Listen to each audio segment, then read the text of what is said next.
सीतापदे राम राम राम राम राम राम राम राम राम राम राम राम राम श्री रामनाम संगीतம் की जय सकल साधुमणि की जय. அதாவது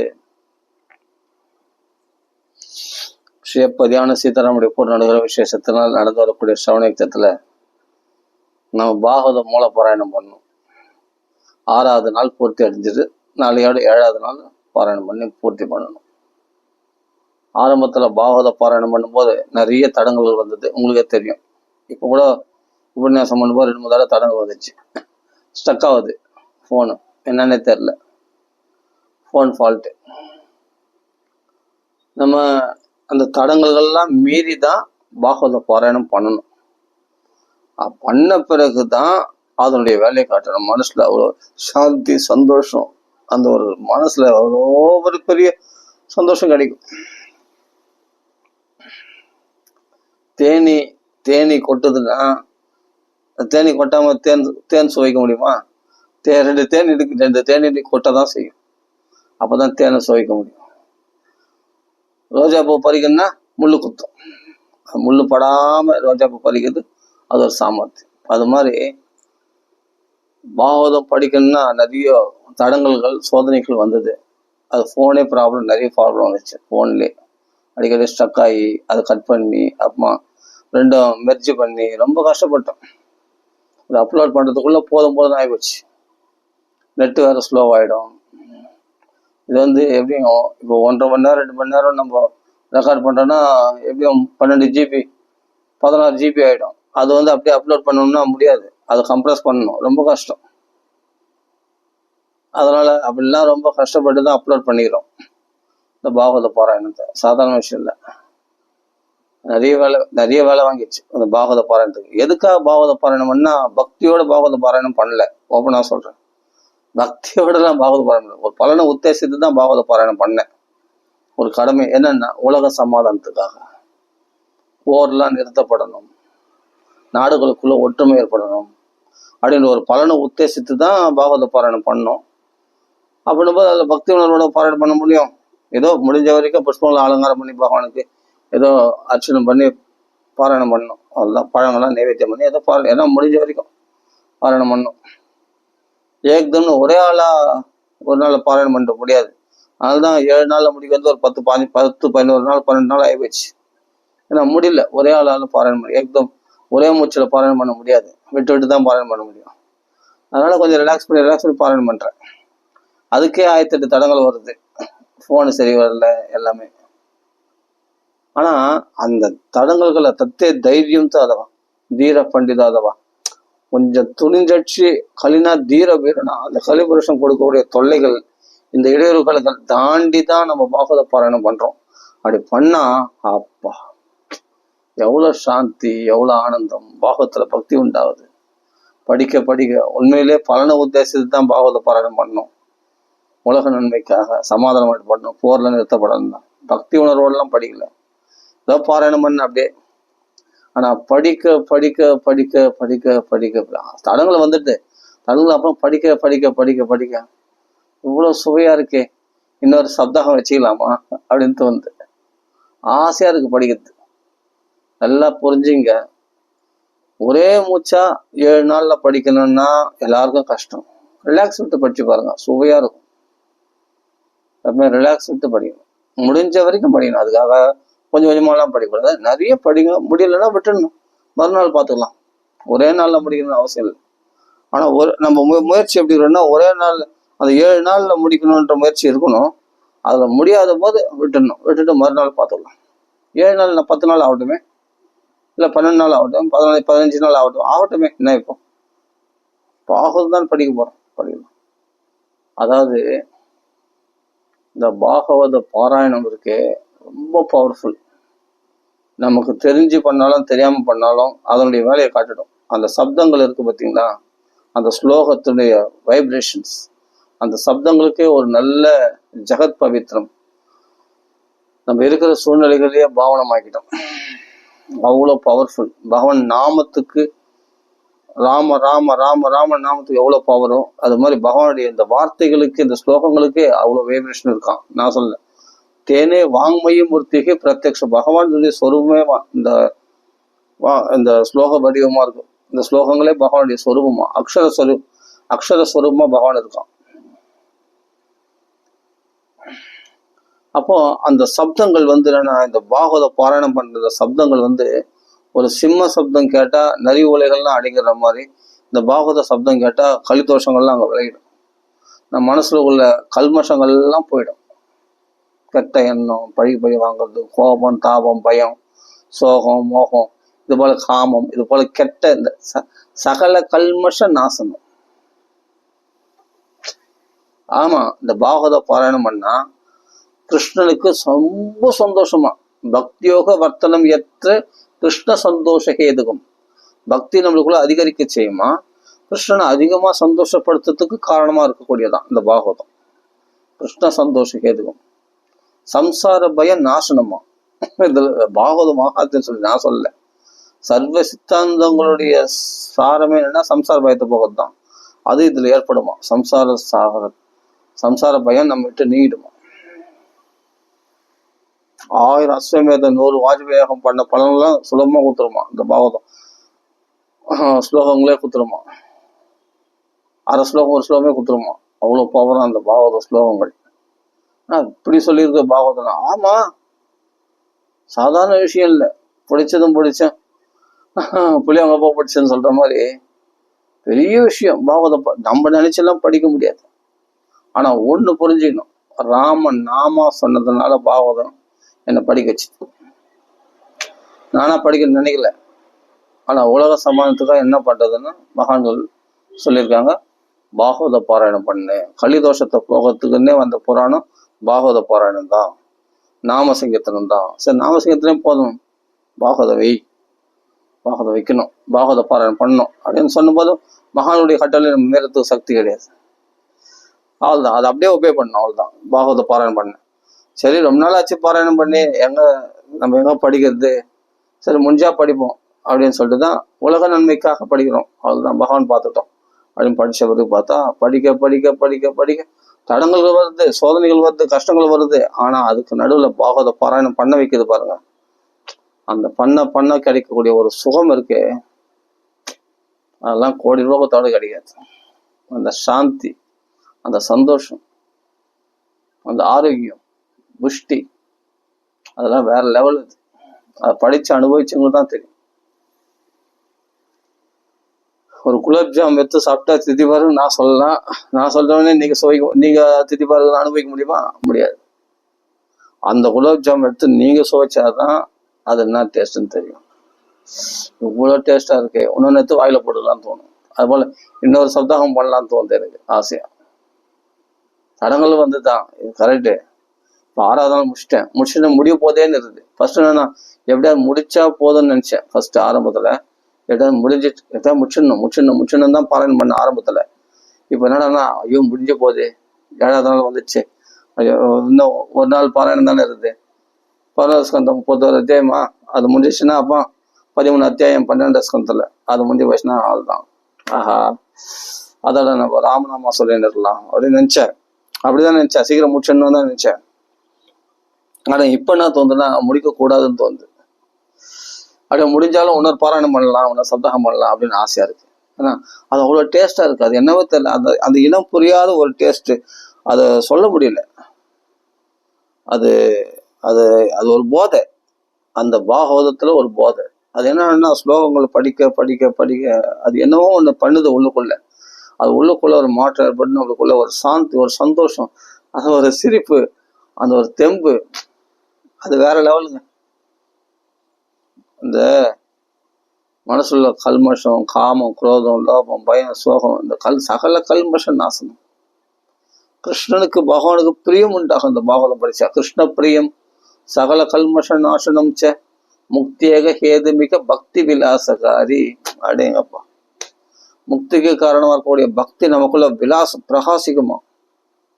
பிரேம பிரகாச கிருதையே சரணம் கதோஸ்மி. அடே, ஏன்னா நாரதர் சனகாதி முனிவர்கள் போய் கேட்கிறார், பிரேம பிரகாச ஹிருதயம் சரணம் கது, எங்களுக்குள்ள பிரேம பிரகாசம், எங்களுக்குள்ள ஹிருதயம் உண்டாகணும், அதுக்காக உங்களை சரணம் அடைகின்றேன் அப்படின்ட்டு நாரத சனகாதி முனிகள் தான் அண்ணாக்கள் அவரிடத்துல பிரார்த்தனை பண்றாரு.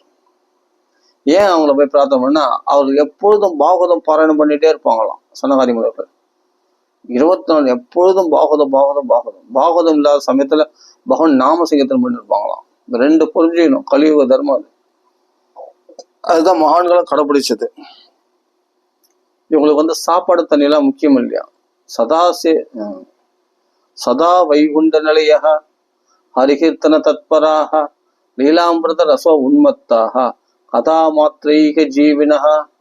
அவங்களுக்கு சாப்பாடு தேவையில்லையா, தூக்கம் தேவையில்லையா, தண்ணி தேவையில்லையா, கதை மாத்திரம் இந்த பாகவதாமிரதம் மட்டும் இருந்தா அதை பருகிட்டாங்கன்னா அவர் ஜீவிச்சுடுவாங்களாம்.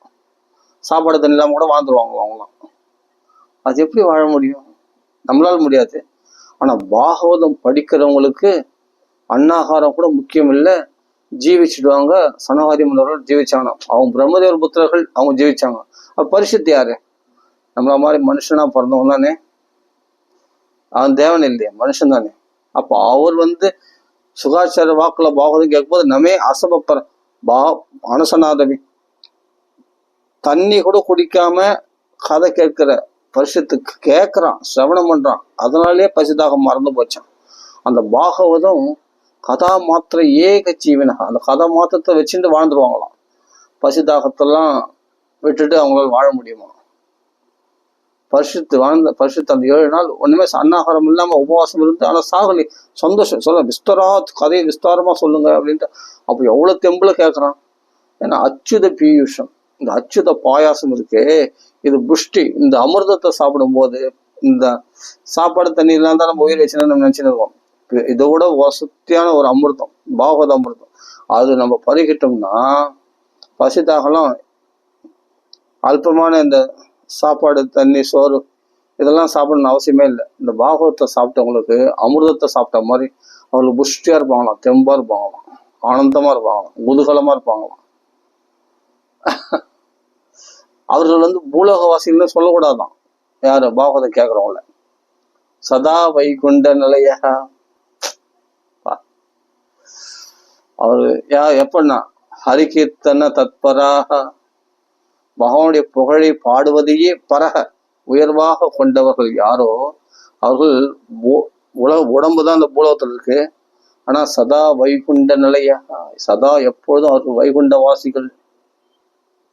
ஏன்னா அந்த பாகவத கதையில கிருஷ்ண லீலைகள்ல அந்த ரசத்துல பித்து பிடித்தவர்களாக அப்படி முழுகி முத்தெடுக்கின்ற அந்த பாகவதர்ல இந்த பசிதாகலாம் ஒன்றும் பாதிக்காது. பரிசுத்தை பாதிக்கல, சுகாச்சார பாதிக்கல, பரீட்சத்தே பாதிக்கல, சுகாச்சார வாக்குல கேட்கணும். சனகாதி முனிவர்ல பாதிக்கல, நாரதரை பாதிக்கல. சரி அவங்களாம் விடுங்க, சாதாரண மக்களே பாதிக்கல. கோகர்ணம் கதை சொல்லும் போது எல்லாம் உட்கார்ந்து எடுத்து விட்டு எழுந்துக்கலாம். அவங்களுக்கு வைகுண்டத்துல விமானமே வந்துச்சு. அப்படி இப்படி அசையாம மன உருவப்பட்டு 2வது தடவை கேட்கும்போது மன உருவப்பட்டு கேட்டாங்களாம். அதனால எல்லாரும் விமானம் வந்துச்சான். துந்திகாரி கேட்டானா அவனுக்கு உடம்பு இல்லை, அவன் கேட்டான்னு ஓகே. பசிதாகத்தோடு இருக்கிற மக்கள் எப்படி கேட்டாங்கன்னா, அடுத்த வருஷம் மறுநாள் வருஷம் அது வைக்கும் போது அப்படி கேட்டாங்களாம். கோகர்ணன் சொன்ன பாகவதத்தை எல்லாருக்கும் விமானம் வந்துச்சு. விமானத்துல ஏறி வைகுண்டத்துக்கு போயிட்டாங்க. சதா வைகுண்ட நிலைய ஹரிகீர்த்தன தத்பரக பகவானுடைய கீர்த்தியை உயர்வாக கொண்டு பாடுபவர்களுக்கு வைகுண்டவாசிகள் தான். லீலாமிருத ரசோன்மத்தாக அதான் அந்த அமிர்தத்தை பருகுகிறவர்கள். லீலா மிருதம்னா அழியக்கூடியது, அமிர்தம் அழியாத நிலையை கொடுக்கக்கூடிய அந்த பாகவத அமிர்தத்தை பருகினவர்களுக்கு கதா மாத்திர ஏக ஜீவனாக இந்த பாகவதம் மாத்திரம் இருந்தால் போதும், அவங்களுக்கு எங்க இருந்தாலும் வாழ்ந்துருவாங்களாம். எவ்வளவு நாள் வேணாலும் பட்டி பசி வந்தா கூட அவங்களுக்கு பட்டி பசினால் பாதிக்கப்பட மாட்டாங்களாம். அவ்வளோ பவர்ஃபுல் இந்த ஸ்லோகங்களுக்கு. இந்த பாகவத பாராயணம் பண்ணா அந்த ஸ்லோகங்களுக்கு அவ்வளோ வைப்ரேஷன் இருக்கும், நம்மளை புஷ்டிப்படுத்திடும். இத சில பேர் சொல்லணும், சின்ன சின்ன விஷயத்துக்கெல்லாம் ஹாஸ்பிட்டலுக்கு போறோம், மாத்திரை வாங்கி போட்டுக்கிறோம். அது என்ன ப்ராப்ளம் ஆகுது தெரியுமா? பின்னாடி மாத்திரை போட்டாதான் அப்படின்ற மாதிரி ஆகிப்போகுது. மாத்திரை போட்டா என்ன? மாத்திரை போட்டால் சைடு எஃபெக்ட் பின்னாடி என்ன ஆகுது? பிபி, சுகரு, கேன்சரு, அது இதுன்னு ஏன் வருது? ஏன்னா சின்ன சின்ன விஷயத்துக்குலாம் நீ என்னன்னா ஹாஸ்பிட்டலுக்கு போகிறோம், மாத்திரை மருந்து போடணும். அதை தாங்கக்கூடிய சக்தி இல்லாததுனால. ஆன்டிபயோட்டிக். எதிர்ப்பு சக்தி இல்லாததுனால அடிக்கடி நம்ம என்ன பண்ண மாத்திரை போட்டுக்கணும். நோய் வந்தா உடனே ஒரு சின்ன ஜுரம் வந்தா உடனே மாத்திரை போடணும். ஒரு ஜலதோஷம் போட்டா உடனே மாத்திரை போடணும். தலைவலி வந்தா உடனே மாத்திரை போடணும். அந்த மாத்திரை போட்டுன்னா அது எவ்வளவு உடம்ப பலவீனப்படுத்துது தெரியுமா? நம்ம சக்தியை உறிஞ்சிதான் நம்ம நோயை குணமாக்குது, எதிர்ப்பு சக்தி உண்டாது. வேற ஒன்றும் பண்ணல அந்த மாத்திரை. அதனால நமக்குள்ள இருக்க செல்களை தூண்டி விட்டுதான் அதன் மூலமா தான் அந்த நோய் எதிர்ப்பு சக்தி நம்மளுக்குள்ள உண்டாக்கி அந்த நோய்களை விரட்டி அடிக்குது. ஆனா அதனால உடம்பு எவ்வளவு பலவீனமான பின்னர் சைடு எஃபெக்ட் எவ்வளவு ஆகுது. முன்னெல்லாம் என்னன்னா மிளகு, சீரகம், இந்த இஞ்சி இதெல்லாம் போட்டுதான் ஒரு கஷாயம் வச்சு கொடுப்பாங்க, உடனே ஜுரம் சரியாயிடும். மிளகு, அந்த சீரகம், அப்புறமா அந்த இஞ்சி, இந்த இஞ்சி கஷாயம் சொல்லுவாங்க, இதை வச்சு கொடுப்பாங்க. அதுதான் ஜுரம்லாம் சரியாப்படும், ஜலதோஷம்லாம் சரியாப்படும், எல்லாமே சரியாப்படும். சுக்கு, மிளகு, திப்பிலி அதெல்லாம் சில இதெல்லாம் கொடுப்பாங்க.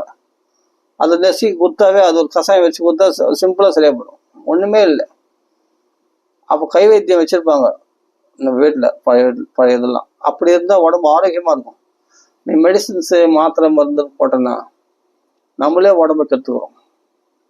இப்போ உடம்பு நல்லா இருக்கும்போது ரத்த ஓட்டத்தில் சரியா இருக்கும். கொஞ்சம் வயசாக 50 வயசு மேலே ஆகுனா சைடு எஃபெக்ட் ஆகும். பிபி வரும், சுகர் வரும், பலவீனம் ஆயிடும். உடம்புல எத்தனை பேருக்கு வேர்வை வருது சொல்லுவாங்க? உடம்புல வேர்வை வெளிப்படணும். எத்தனை பேருக்கு உடம்பு வேர்வை வெளிப்படுது? உடம்புல இருந்து வேர்வை வரணும். அந்த வேர்வை வந்து உடம்பு துடைக்கணும். வேர்வை வந்துச்சுன்னா உடனே போய் அப்படியே குளிச்சுடுவாங்க. அப்படி குளிக்கூடாது, பலவீனம். வேர்வை வந்துச்சுன்னா கொஞ்ச நேரம் காய விடணும். அப்படியே கொஞ்சம் துடைச்சிட்டு ரிலாக்ஸ் பண்ணி அப்புறமா போய் குளிக்கலாம். வேர்வையோட போய் குளிக்கூடாது, அது பலவீனம். அது மாதிரி எத்தனை பேருக்கு வேர்வை வருது உடம்புல இருந்து? எல்லாம் ஏசி, ஃப்ரெஷ்ஷா, அப்படியே சொகுசு வாழ்க்கை, அப்படியே சோம்பேத்தனமான வாழ்க்கை, இப்படிதான் நிறைய பேர் வேலை செய்யறாங்க. ஏசியில் போய் வேலை செய்யறாங்க. வீட்டில் அப்படியே பார்த்தா 10 நிமிஷம் எங்கேயும் நடக்கிறது. இப்பெல்லாம் பார்த்தா எங்க பார்த்தாலும் அப்பார்ட்மெண்ட்ஸ், ஒரு கிரவுண்டு கிடையாது. முன்னெல்லாம் ஒரு எக்ஸசைஸ் பண்றதுக்கு, ஓடுறதுக்கு, குதிக்கிறதுக்கு எல்லாம் ஒரு விளையாட்டு பொருட்கள். அப்பெல்லாம் விளையாடணும்னா ஜாலியாக விளையாடுவோம். பேட்மிண்டன் விளையாடுவோம், இது ஒன்றும் கபடி விளையாட்டு இருக்குது எல்லாமே. இப்போ யாரும் பசங்களாம் விளையாடுறதே கிடையாது. பசங்களாம் எல்லாம் அப்பார்ட்மெண்ட்ஸ்ல அப்படியே உள்ள அடைஞ்சு கிடையாது. வெளியே போகாதுன்னு பசங்களை பொத்தி வளர்றாங்க அம்மா அப்பா. வெளியே போய் விளையாடினா தான் பசங்க நல்லா ஆரோக்கியமா இருக்கும். விளையாடுறதுக்கு இப்போ எங்க இடம் இருக்குது? எல்லாம் அப்பார்ட்மெண்ட்ஸு, டவர்ஸு, அப்பார்ட்மெண்ட்ஸு போச்சு எல்லாமே. நாங்களாம் விளையாடும்போது கபடி விளையாடுவோம் எல்லாமே. அப்போதான் உடம்பு நல்லா இருக்கும், ஆரோக்கியமா இருக்கும். 4 இடத்துக்கு போய் சுத்து, நல்லா இது பண்ண, விளையாடு, எகிரி குதி, நல்லா ரன்னிங் போ, நல்லா வாக்கிங் போ, ஏதாவது உடம்புல இருந்து வேர்வை வெளியே வரட்டும். அப்போதானே உடம்பு ஆரோக்கியமா இருக்கும். அதெல்லாம் இப்போ கிடையாது. நல்லா சாப்பிட்றது, தூங்குறது, அதுதான். எங்கேயாவது ஆஃபீஸ் போகிறது, ஏசியில் உட்காருறது, அவள்தான். ஒரு பொட்டி மாதிரி ஒரு வாழ்க்கை. அதாவது ரொட்டீனா ஒரு இது மாதிரி வச்சிருக்காங்க. அது அவ்வளோதான். இது போனால் அது வந்து அதை அடுத்தது அது எதாவது தான். அது அப்பார்ட்மெண்ட்ஸில் போய் அந்த வீட்டில் போய் அடைஞ்சிக்கின்னு டிவி பார்த்துட்டு வரணும். அது மாதிரி இயற்கை வெயில் நம்ம பட மாட்டேன்றது. இயற்கை காற்றை சுவாசிக்க மாட்டோம். உண்மையான சுத்தமான காற்றை சுவாசிக்கிறதுல எல்லாம் பொல்யூஷனான காற்றை சுவாசிக்கிறோம். நம்ம உடம்பு ஆரோக்கியத்தை நம்ம சின்ன விஷயத்துல மாத்திரம் வந்து ஹாஸ்பிட்டலு பணத்தை செலவு பண்றோம். நம்ம உடம்பு ஆரோக்கியத்தை நாமளே கற்றுக்கிறோம். அப்போதையும் நோய் குணமாகும். ஆனா அது பின்னாடி சைடு எஃபெக்ட் அமைக்கும் போது ரொம்ப கஷ்டமா இருக்கும் பேசுறது. அதனால இயற்கை சித்த மருத்துவம் ஏதாவது தெரிஞ்சா அது மாதிரி மூலிகைகள், பச்சை இலைகள் இது மாதிரி ஏதாவது கொடுத்தாங்கன்னா அந்த சித்த மருத்துவம் சொல்லக்கூடிய அந்த ஆயுர்வேத மருந்துகளை அதுவே மருந்தே உணவுன்னு சொல்றாங்க இல்லையா? அந்த உணவுலேயே இந்த இஞ்சி, கொத்தமல்லி இது மாதிரி விஷயங்கள்லாம் வந்து அதுவே நோய்கள் குணமாக்கும். அது சாப்பிட்டுடணும், அவ்வளவுதான்.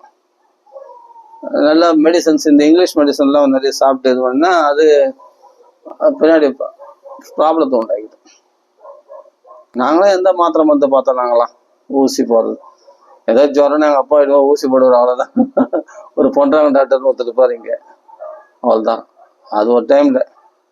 அப்புறமெல்லாம் ஜுரம் வந்தால் ஏதாவது கஷாயம் சாப்பிட்டா ஜுரம் சரியா போயிடும். சிம்பிளாக ஏதாவது இல்லை. இப்போ தாங்கக்கூடிய சக்தியே மக்கள் இடத்துல கிடையாது. ஆண் பெண் இடத்துல சின்ன விஷயம்லாம், சின்ன நோயெல்லாம் தாங்கக்கூடிய சக்தியே கிடையாது. உடனே அது கியூர் பண்ணிடணும்னு நினைக்கிறாங்க தவிர, ஏன் அதை கொஞ்ச நாள் தாங்க. திதிக்ஷஸ்வபாரதான் பகவான் சொல்றாரு. சீத உஷ்ணம் சீதத்தினால உஷ்ணத்தினால வரக்கூடிய ஜலதோஷமோ அல்லது ஜுரமோ, உஷ்ணத்துல வரக்கூடிய ஜுரமோ, சீதத்துல வரக்கூடிய ஜலதோஷமோ, இவையெல்லாம் திதிக்ஷ சுபாரம் தான். பகவான் சொல்றதுனால பொறுத்து கொள்ள போனா அது ஒரு பலம் நமக்கு. அது இளம் வயசுல தான் பொறுத்துக்க முடியும், வயசான போது முடியாது. சரி, ஓகே, முடியலாத போது அதுக்காக, முடியாத போது அதுக்காக ஹாஸ்பிட்டல் போகாம இருக்கக்கூடாது, அதாவது சீரியஸ் ஆக்கிடக்கூடாது. சீரியஸ் ஆகிற மாதிரி அந்த கூட முடிஞ்ச வரைக்கும் நாங்களாம் அப்படிதான் பல்ல கட்சிடணும். ஜுரம் வந்தா அதுவே போயிடும், அதுவே சரியா போயிடும்.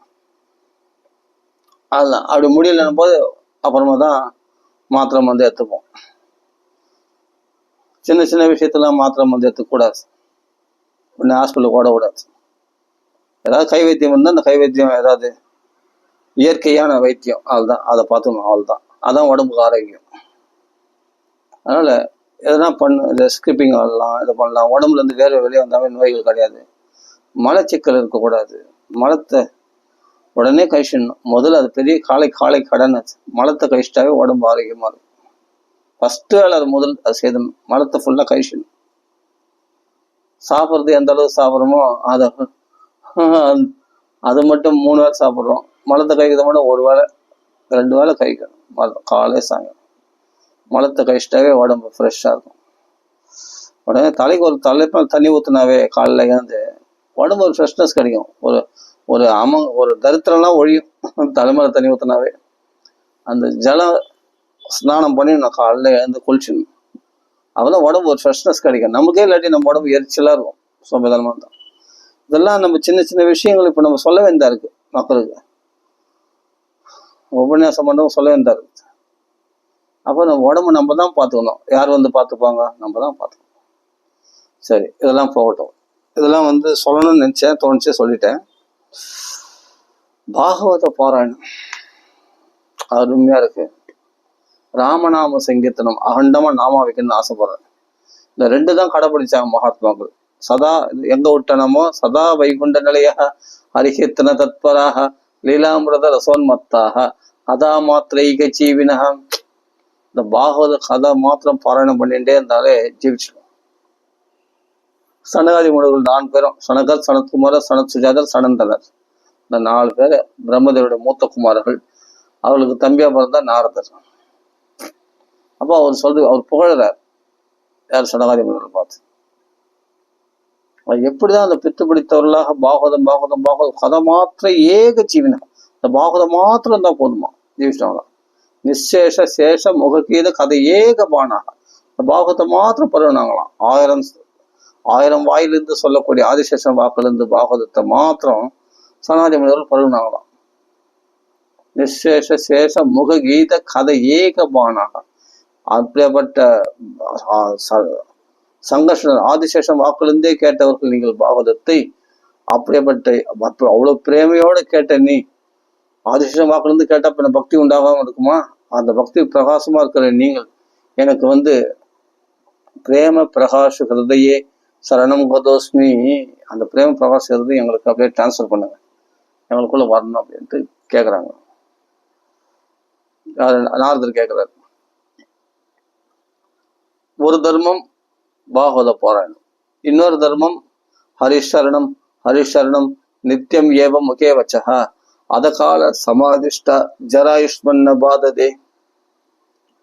நாட்களை எப்பொழுதும் ராம ராம ராம ராம ராம ராம ராம ராம ராம ராம பகவன் நாமா சொல்லி கொண்டிருப்பவங்களுக்கு முதுமை வராது. வெளிப்புறமான முதுமை இல்லை, மனசுல இளமையா இருப்பாங்க, எப்பொழுதும் அவங்க சந்தோஷமா இருப்பாங்க. நாமா எப்பொழுதும் யார் வாக்குல சொல்லிட்டே இருக்காங்களோ அவங்களுக்கு முதுமையே கிடையாது, இளமையா இருப்பாங்க, புத்துணர்ச்சியா இருப்பாங்க. ராம ராம ராம ராம ராம ராம ராம ராம ராம ராம ராம ராம ராம ராம ராம ராம. அதாவது ராம நாமம் இவர்கள் தான் நாம சங்கீதம் பண்ணியிருந்தாங்கன்னா ஹரிசரணம் ஹரிசரணம் நித்தியம் ஏவ முகே வச்சா. கதை இல்லாத போது நாம சங்கீதம் பண்ணிருப்பாங்களாம். அப்போ என்னன்னா லீலாமிரத ரசோன்மத்தாக கதை மாத்திரைக்கு ஜீவன், கதை மாத்திரம் தான் ஜீவிச்சுடுவாங்க. சரி, கதை இல்லாத போது என்ன பண்ணுவாங்க? ஹரிசரணம்னு பகவான் நாம சங்கீதம் பண்ணிருப்பாங்களாம். அது நித்தியம் ஏவ முக்கிய வச்சா. கதை இல்லைன்னா அடுத்தது நாம எப்பொழுதும் ரீங்காரம் பண்ணிட்டே இருக்கும். நித்தியம் 24 நேரம் பகவான் நாம சொல்லினே இருப்பாங்க.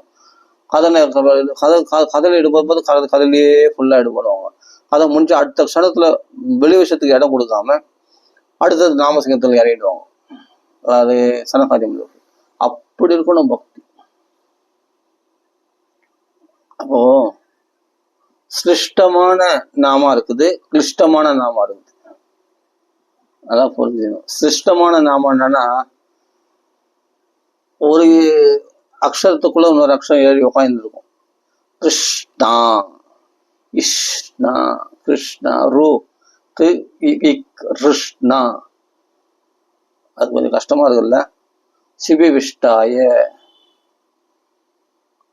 அஷ்டமூர்த்தி, அவெல்லாம் ஒரு இதெல்லாம் இருக்கு இல்லையா, அது மாதிரி கஷ்டமான கிளிஷ்டமான, அது வந்து கிளேசத்தை கொடுக்கக்கூடிய அவ்வளவு கஷ்டமான பதங்களோட கூடிய நாமத்தை காட்டிலும் சுலபமான ராமா எவ்வளவு ஈஸியா.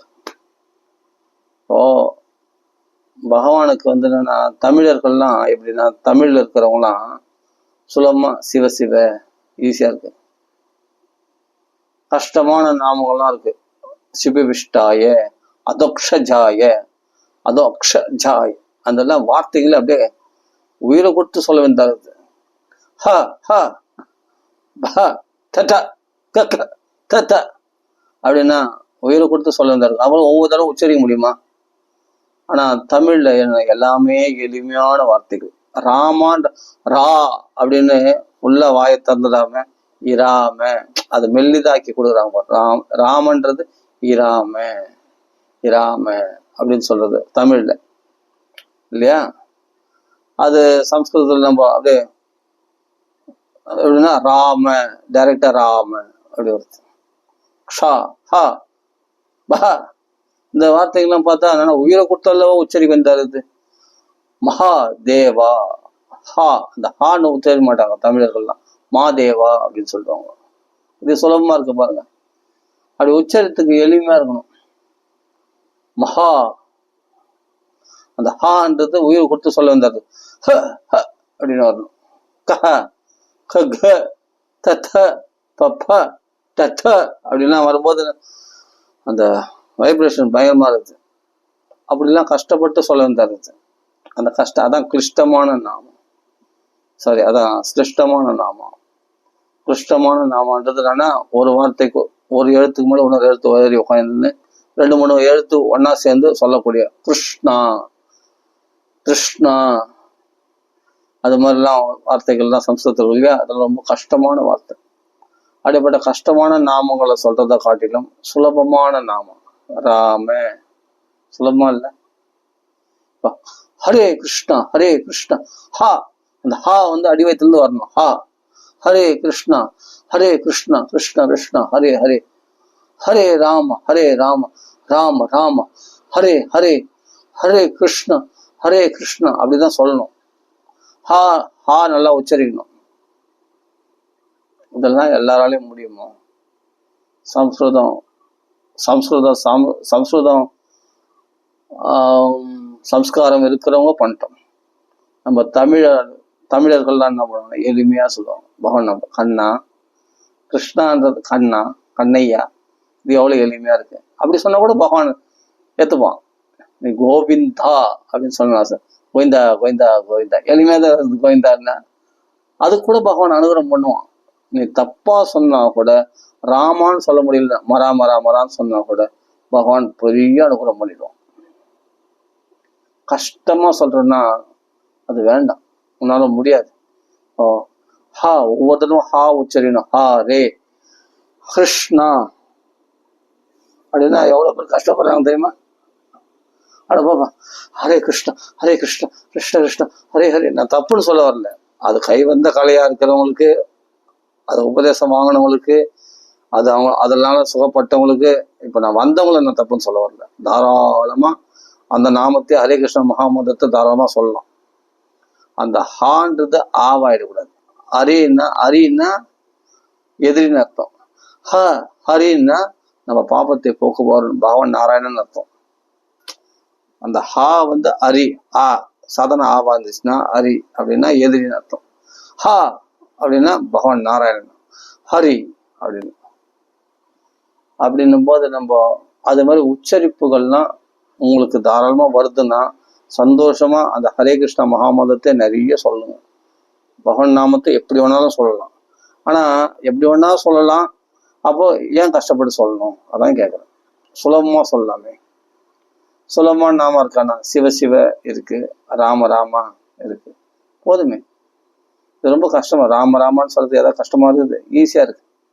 இது நல்லா சுலபமா இருக்கே, அதான் ராமநாமம். ராம ராம ராம ராம ராம ராம ராம ராம ராம ராம ராம ராம எவ்வளவு நேரம் வேணா சொல்லலாம், சுலபமா இருக்கும். ஹரே கிருஷ்ணா ஹரே ராம அதுக்காக எதிரி நினைச்சுக்காதீங்க. எவ்வளவு பேரு அது ரொம்ப கஷ்டமா இருக்குப்பான்னு சொல்றாங்க தெரியுமா? அதுக்காக சொல்ல வரேன். ஸ்ரீ அண்ணாவே சொல்லுவார், அது ரொம்ப கிளிஷ்டமான நாமா, சிருஷ்டமான நாமா. கஷ்டமா இருக்கிறது சிருஷ்டம். அதாவது கிருஷ்ணன்னா 2-3 எழுத்துக்கள் சேர்த்து வர்றது, சேர்த்து சொல்றது, அது கிளிஷ்டமான நாமா.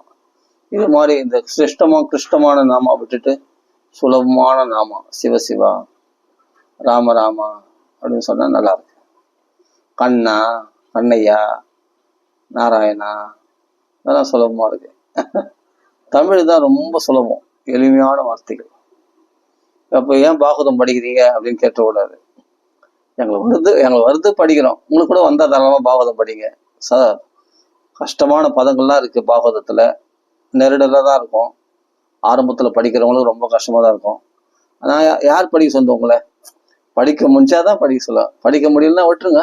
நாம சொல்லுங்க, ராம ராமான்னு சொல்லுங்க. சுலபமான வழிதான் இருக்கு நம்மளுக்கு. கஷ்டமான வழி யார் கடைபிடிக்க சொந்த? இப்ப நான் படிக்கிறேன்னா எனக்கு பகவான் படிக்க வச்சா படிக்கிறேன், அவ்வளவுதான். அதுக்கப்புறம் உங்களுக்கு படிக்க வச்சா படிங்க. இல்ல கஷ்டமா படிச்சாதான் பகவான் அனுகிரகம் பண்ணுவான்னு கிடையாது. நீ சுலபமா ராம ராமான்னு சொன்னாலே கிருஷ்ணா அனுகிரகம் பண்ணுவான். நீ கிருஷ்ணா சிபிவிஷ்டா அப்படிலாம் கஷ்டம், அதோக்ஷஜா அப்படிலாம் சொன்ன அவசியம் இல்லை. நீ கண்ணா கண்ணா கண்ணையா அப்படின்னு ஆசையா கூப்பிட்டா கூட பகவான் அனுகிரகம் பண்ணுவான்.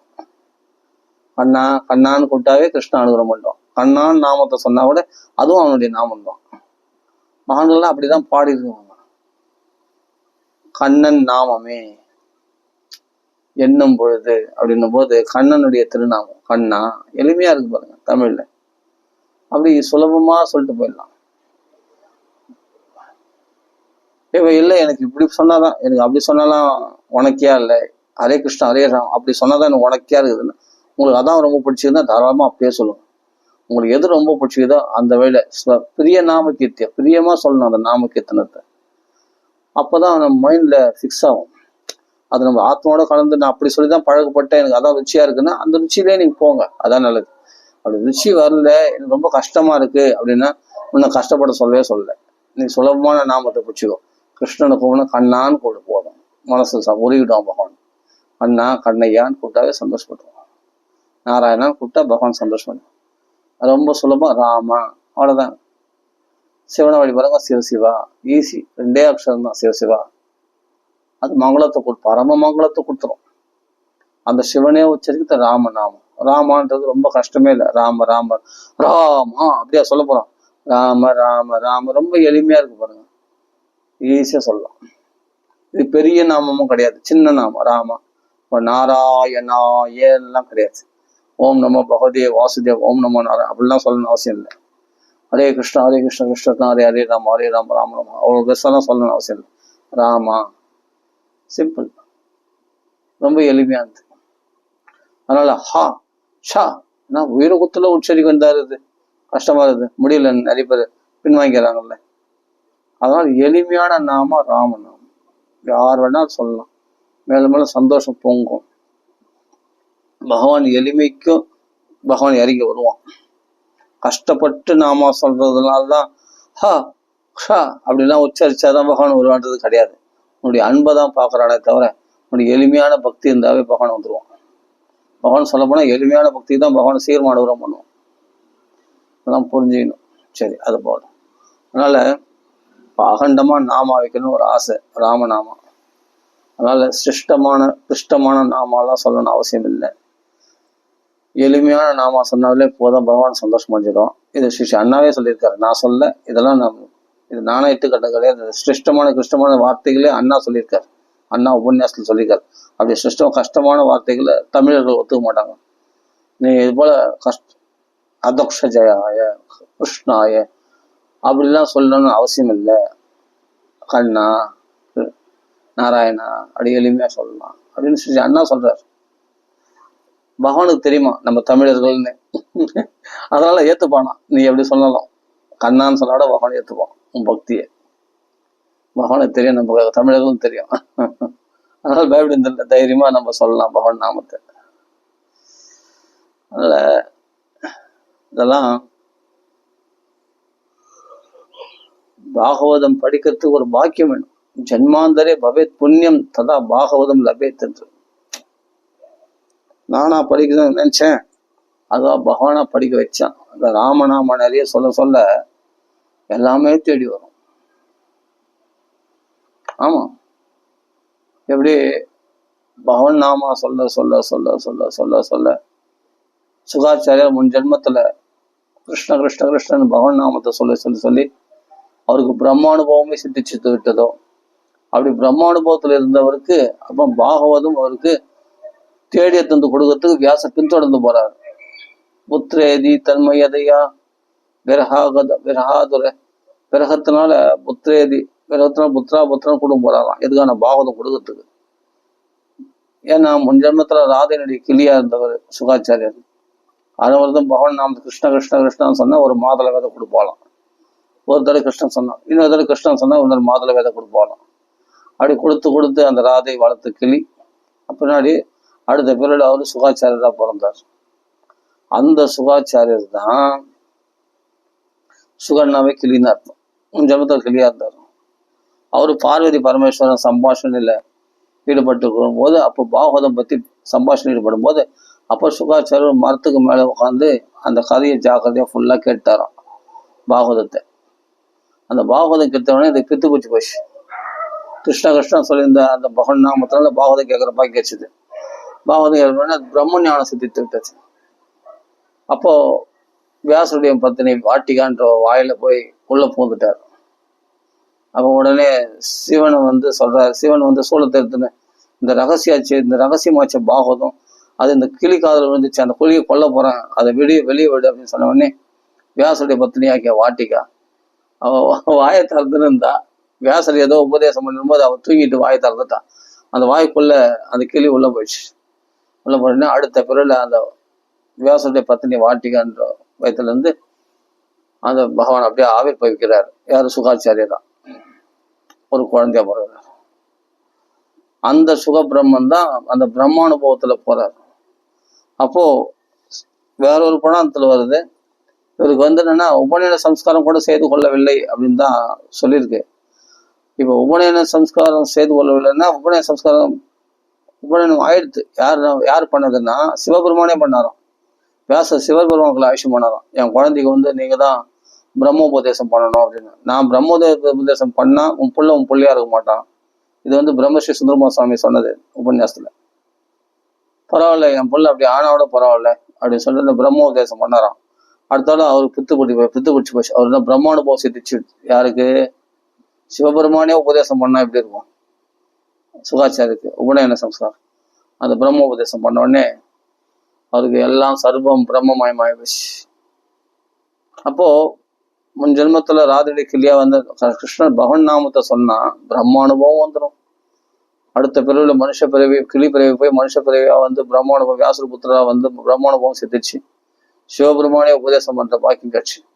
இப்ப நான் உபநயனம் இப்ப பண்ணாதா பண்ணலையா அப்படின்னா பண்ணது போல ஆனா பண்ணல. அதனாலதான் உபநயனம் கூட பண்ணி கொள்ளாமல் வீட்டை விட்டு வெளியே கிளம்பினார். ஏன்னா அவர் உபநயனம் எங்க கேட்டாரு? சிவபெருமான வாக்குல இருந்து பிரம்மோதேசம் கேட்டோடனே இப்ப என்ன பிரம்மானுபவம் சித்திச்சதுனால இந்த உபநயனங்கள் பண்றது, இந்த வேத கால பாராயணம் பண்றது, பிராமண சத்து இந்த வர்ணாசிரம தர்மங்களுக்கு அப்பாற்பட்ட நிலையில் போயிட்டாரு பிரம்மானுபவத்துல. அதனால அது உபநயனம் பண்ணலன்னு தான் அர்த்தம். உபநயன சம்ஸ்காரங்கள் எதுவுமே அவரு தேவையில்லை. அவர் உயர்ந்த நிலைக்கு போயிட்டார். அதனால்தான் பிரபந்தம் அனுபேதம் அபேத கிருத்தியம் தொய்பாயன விரகாது ராஜாவ. இப்படியாப்பட்ட பிரம்மனிஷ்டருக்கு தான் ஒரு சொத்தை கொடுக்கணும்னு ஆசைப்பட்டார். அதுதான் பாகவதம். அதான் பின்தொடர்ந்து ஓடுறாரு வியாசர். அப்புறமா தான் அந்த பாகவதத்தினுடைய மகிமை தெரிஞ்சுட்டு பின்னாடி ஓடிடுறாரு. பாகவதத்தை முழுதும் வியாசர் வாக்குல கிரகிக்கிறார். அது அனுபவமா அதுதான் அத்தியாபயாமாசை. இப்போ 18,000 ஸ்லோகம் உனக்கு ஸ்புரிக்க கடவுது அப்படின்ட்டு வியாசர் சொன்னார்னா அது ஸ்புரிச்சிடும். வைசம்பாயனருக்கு ஒன்று சொல்லி கொடுத்தாரு. ஜக்கு வேதம், எஜுர்வேதம், சாம வேதம். வைசம்பாயனருக்கு, ஜெய்மினிக்கு அவங்களுக்கு ஒரு வேதங்களை கொடுத்தாரு. அதெல்லாம் அனுகிரக மாத்திரத்துல கொடுத்துட முடியும் வியாசருக்கு. அதெல்லாம் ஒன்று சொல்லிக் கொடுக்கணும்னு அவசியம் இல்லை, சாகையா சொல்லிக் கொடுக்கணும் அவசியம் இல்லை.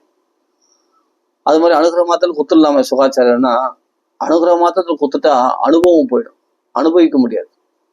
அது பதமா ஜென்மாத்து ஏதோ அன்பயாத்து அப்படின்னு பதமா சொன்னாதான் அனுபவமா இருக்குமா. அதனால அத்தியாபயாமாச அத்தியன முறையில பதமா சொல்லி கொடுத்தாராம் சுகாச்சாரியருக்கு.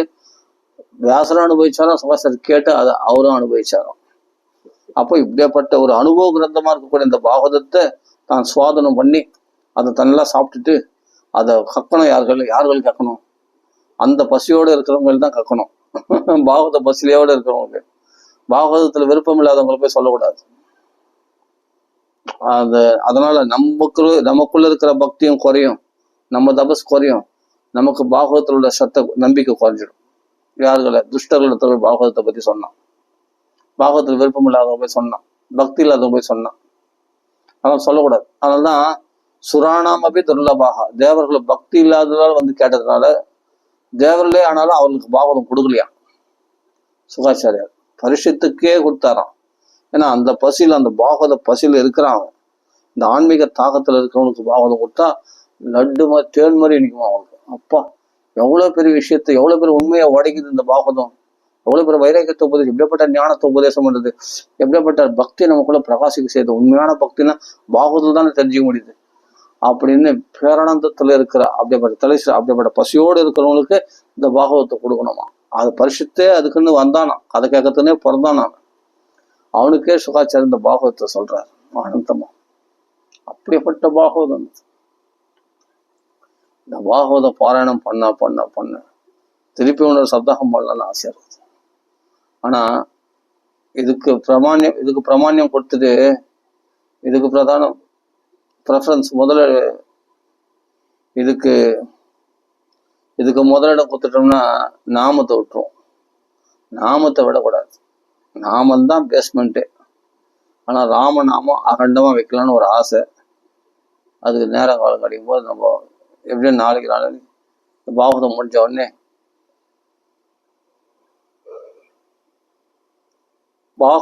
உடனே அதுல ஏதாவது தப்புத்த ஒரு போக்குறதுக்கு விஷ்ணு சஹஸ்ரநாமம் பாராயணம் பண்ணுவாங்க. நம்ம என்ன பண்ண போறோம்? ராமநாமம் பாராயணம் பண்ண போறோம். ராமநாமம் அகண்டமா சொல்ல போறோம். அப்போ ராமநாமம் நம்ம அகண்டமா சொல்லலாம். நீங்களே என் கூட சேர்ந்து சொல்லுங்க நாமத்தை ராமராமான்னு. ஆனந்தமா பகவத் பிரசாதத்தை அடையலாம், பகவத் அனுகத்தை அடையலாம் ராமநாமத்தை சொல்லி. அதனால கஷ்டமா நாமா சொல்லணும், நம்ம இஷ்டமா நாமா சொன்னா போதும். எளிமையா ராம ராம ராம ராம ராம ராம.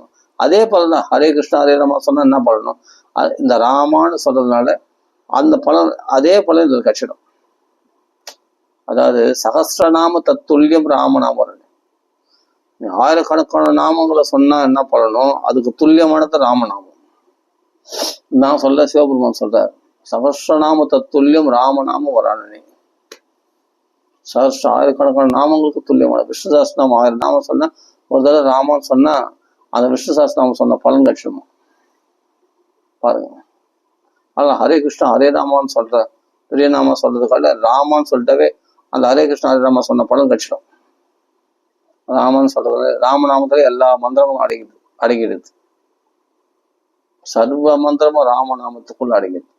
சிவனும் விஷ்ணுவும் கூட ராமநாமத்துக்குள்ள அடங்கிடுறாங்க. நமசிவாயிலம்மா நாராயணன் ரா 2 சேர்ந்தா ராமா இல்லையா? அப்ப விஷ்ணு சிவன் இதுல அடங்கிடுறாங்களா?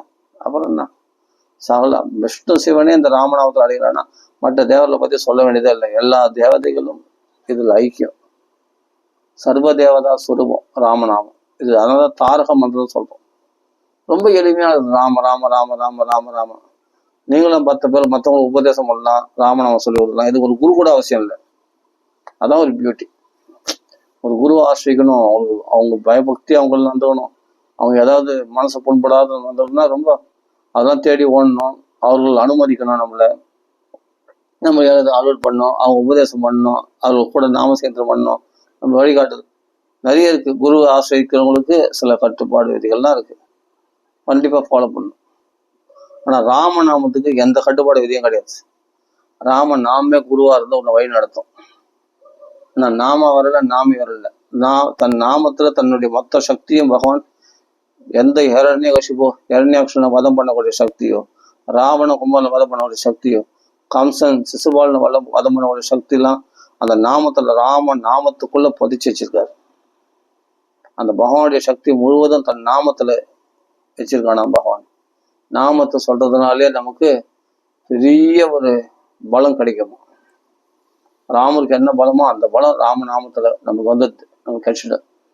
அப்போ எல்லா நமக்கு எதிரிகளாகிய இது போல இரண்யகசிபு ராவணாதி ஆட்சியிலேயே வதம் பண்ணக்கூடிய சக்தி அந்த நாமத்துக்கு இருக்குன்னா அந்த நாமம் எவ்வளவு பலமுடையதா இருக்குது. அந்த நாமத்தை சொல்றதுல நம்ம எவ்வளவு பலம் பெறோம் யோசிச்சு பாருங்க.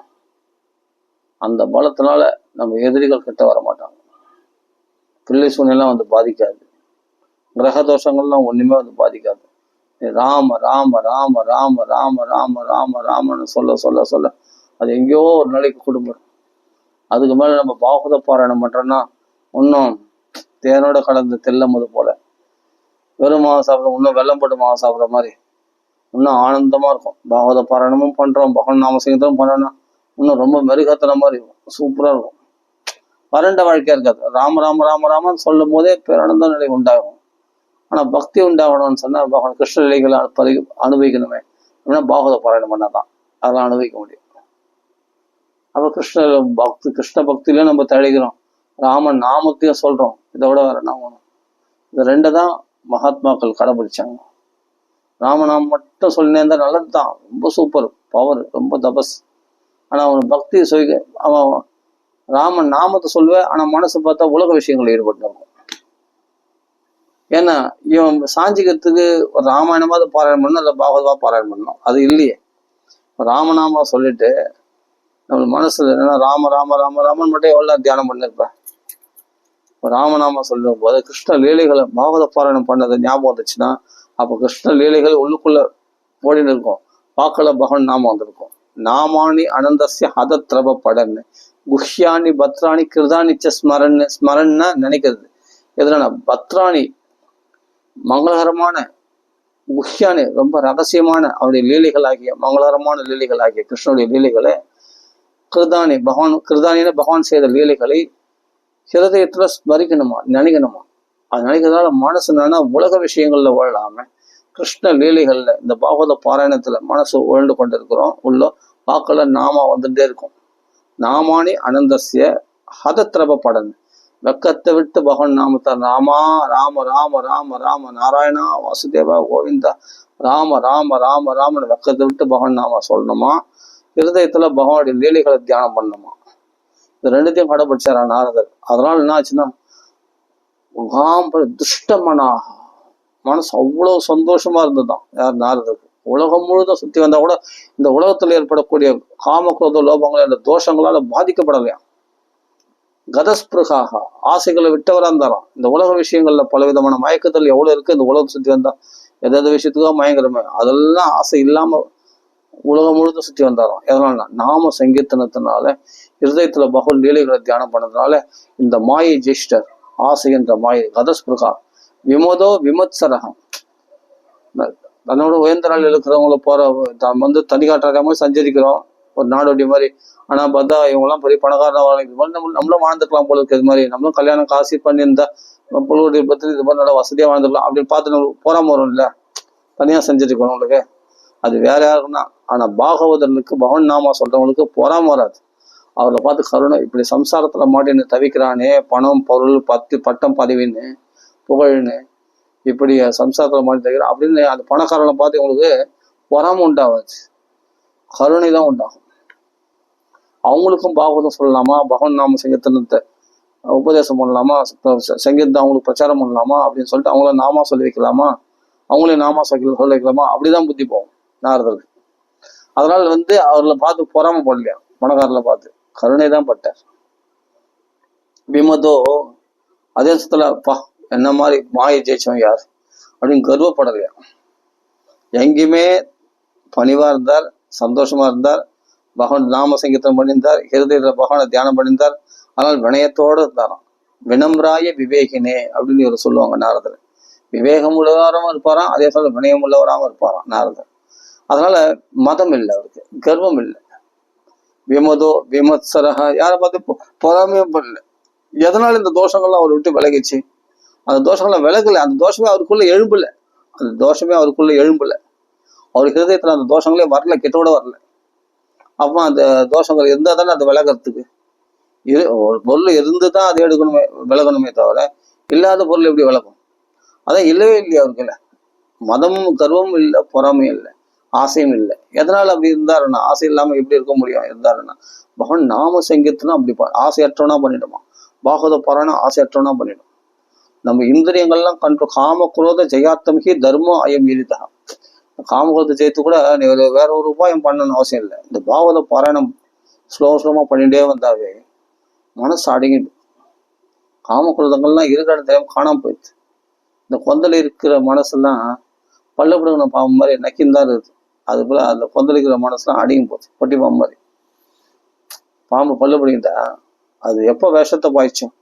பல்லு இருக்கும்போது தான் பயமா இருக்கும் பாம்போட. ஆனா அது பல்லு பிடிக்கிட்டா அது கூட விளையாடலாம். பல்லு பிடிக்கிட்ட பிறகு அதெல்லாம் நக்கிந்தான் நம்ம தான், அது விஷத்தை பாய்ச்ச சக்தி கிடையாது அது.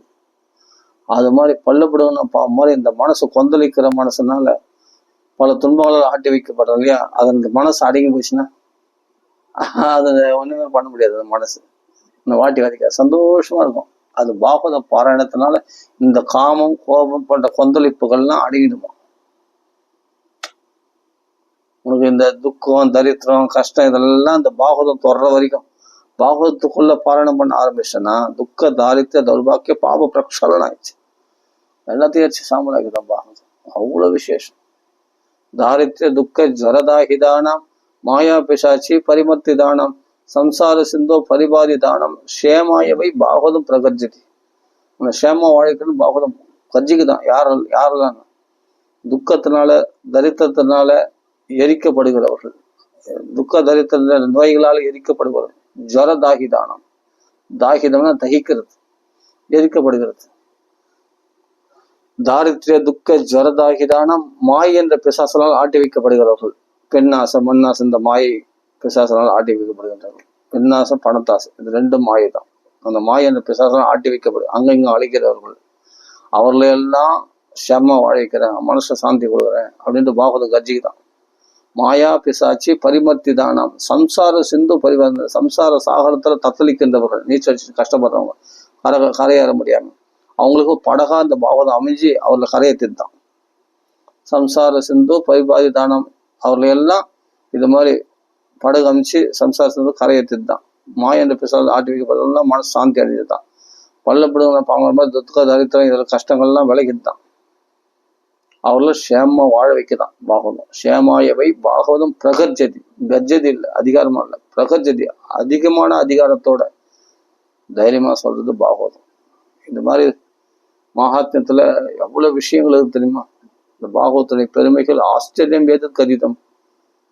ஆச்சரியமா இருக்குதான் பாகவத்துக்கு இவ்வளவு பெருமையான்ட்டு புத்தவரே சொல்றாரு. ஆச்சரியம் சவுனகாதி மனுஷன் சொல்றாங்க, ஆச்சரியமா இருக்கு. ஞானாதி விகனய சம்பிரதம், ஞானம் கர்மா போன்ற தர்மங்கள்லாம் இருக்கும்போது அதை விட வசதி பாகவதம் சொல்றியே, இது என்ன ஆச்சரியமா இருக்கு. இது மட்டும் ஏன் இவ்வளவு பெருமைன்னா பகவானே தன் தேஜஸ் அதுக்குள்ள இறக்கிட்டானா, தானே அந்த பாகவத் சுரூபமா ஆயிட்டானா. அதனாலதான் பாகவத்துக்கு இவ்வளோ ஆகர்ஷண சக்தி, இவ்வளவு மெருகத்து சந்தோஷமா. பாகவதம் பாராயணம் பண்ணணும், நாம சிங்கத்தின அகண்டமா பண்ணணும், பாகவத பாராயணம் பண்ணணும். இதெல்லாம் நம்ம இதுல அப்படியே இருக்கணும். அப்பதான் நல்லா தபஸ், நல்லா வைப்ரேஷன், சந்தோஷமா இருக்கும் மனசு. சரி, ஓகே, டைம் ஆயிடுச்சு, அதை பூர்த்தி பண்ணிப்போம். ராம ராம ராம ராம ராம ராம ராம ராம. ஸ்ரீ ராமநாம சிங்கத்துக்கு கி ஜெய், ஆஞ்சநேய சுவாமிக்கு ஜெய், சாதுமலிக்கு ஜெய்.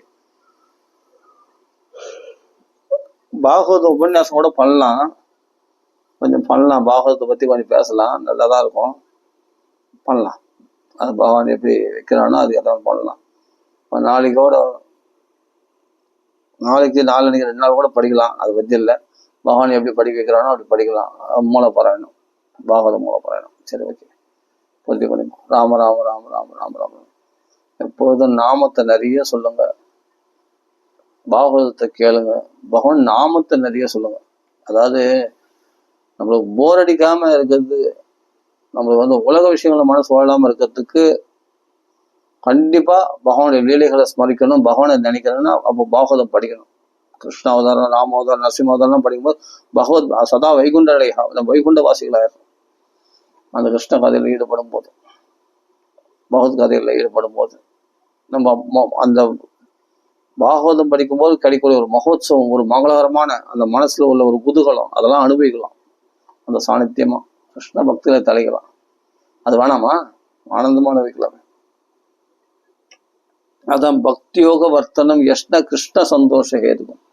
இது பக்தி யோகத்தை அதிகரிக்க செய்யுமா, நமக்குள்ள கிருஷ்ணனை சந்தோஷப்படுத்துமா அந்த பாகவதம் பாராயணம் பண்ணா. கிருஷ்ண பிரியம் சகல கல்மஷ நாசனம். நம்ம மனசு ஃபர்ஸ்ட் ஆத்மா கிளீன் ஆயிடும் பாகவதம் பாராயணம் பண்ணா. கிருஷ்ணனுக்கு ரொம்ப சந்தோஷமாயிடும் இந்த பாகவதம் பாராயணம் பண்ணா. பாராயணம் பண்றது, இந்த பாகவத்தை பத்தி பேசுறது, கேட்கறது எல்லாமே ரொம்ப பவர்ஃபுல். ஸ்ரவணம் தான் எல்லா தர்மங்களோடு சிறந்ததுன்னு நாரதர் சொல்றார். ஸ்ரவணம் சர்மதர்பியம். சரி, ஓகே, பூர்த்தி பண்ணிடலாம். ராம ராம. ஆனால் பாகவதம் நம்ம என்ன சொல்ல போறோம்? இதுல இருந்துட்டா வெளி விஷயங்கள்ல ஈடுபடுறதுக்கான வாய்ப்பு